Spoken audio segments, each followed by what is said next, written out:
ഈ ഒരു ഫ്രൂട്ട് കണ്ടാ ഇതൊന്നും ഫ്രൂട്ട് എന്ന് മനസ്സിലായി. എനിക്ക് ഏകദേശം ഒരു മഞ്ഞ റംബൂട്ടാൻ പോലെയാണേ തോന്നി. എന്നാ ഇത് അതൊന്നും അല്ല. ബാ ഞാൻ പറഞ്ഞുതരാം. ഇതിലെ തരം മുട്ടയാണ്. എന്നാ ഞാൻ മുട്ടക്കഥ പറയാം. ഞാൻ ഈ പൊളിച്ചെടുക്കുന്നത് പുളിഞ്ഞ മുട്ടയാണെന്ന് വിചാരിക്കുന്നത്. പക്ഷെ പുളിഞ്ഞ മുട്ടയല്ല. രാത്രി കഴിക്കേണ്ട ഭക്ഷണം നമ്മൾ സന്ധ്യക്കേ കഴിക്കും. അപ്പൊ മുട്ട എടുക്കാൻ വേണ്ടി ഫ്രിഡ്ജ് തുറന്നപ്പോൾ കണ്ടിയാണ് കല്ല് പോലത്തെ മുട്ട. അപ്പൊ ആണ് ഓർമ്മ വന്നത്. തലേന്ന് ഐസ്ക്രീം മെൽട്ടാവാണ്ടിരിക്കാൻ വേണ്ടിയിട്ട് സൂപ്പർ ഫ്രീസിൽ ഇട്ടിട്ട് മുട്ട അതിനകത്ത് വെച്ചിട്ടാണ് പൂട്ടിയത്. അപ്പൊ പിന്നെ മുട്ടേനെ കിട്ടാൻ പറഞ്ഞിട്ട് കാര്യമില്ലല്ലോ. ഉപ്പിട്ടിട്ട് മിക്സ് ആക്കാൻ പറ്റാത്തതുകൊണ്ട് ഞാൻ ചട്ടിയിലിടാൻ വെച്ചു. പിന്നെ അതങ്ങ് മാറ്റി വെച്ച് ഉള്ളി എടുത്ത് മുറിച്ചു. ഞാൻ അരിഞ്ഞ ഉള്ളിയും പിന്നെ ജ്യൂസ് അടിക്കാൻ വേണ്ടി ചെറിയ കഷ്ണം ബീട്രൂട്ടും എടുത്ത് വെച്ചു. പിന്നെ മുട്ട പറഞ്ഞ ലേശ കളറായിക്കോട്ട് വെച്ചിട്ട് ഒരു കഷ്ണം ബീട്രൂട്ടും ഞാൻ ഇതിനകത്ത് ഇട്ടിനെ.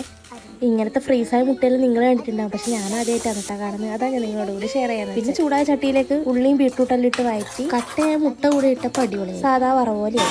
പിന്നെ നമ്മളെ ബീട്രൂട്ട് എടുത്തിട്ട് വെള്ളം കൂട്ടി അടിച്ചു. അങ്ങനെ നമ്മളെ ഡിന്നർ റെഡി. ലേശം നാരങ്ങ നീരും പിന്നിട്ട് ബീട്രൂട്ട് അടിച്ചിട്ട് വയ്ക്കണേ.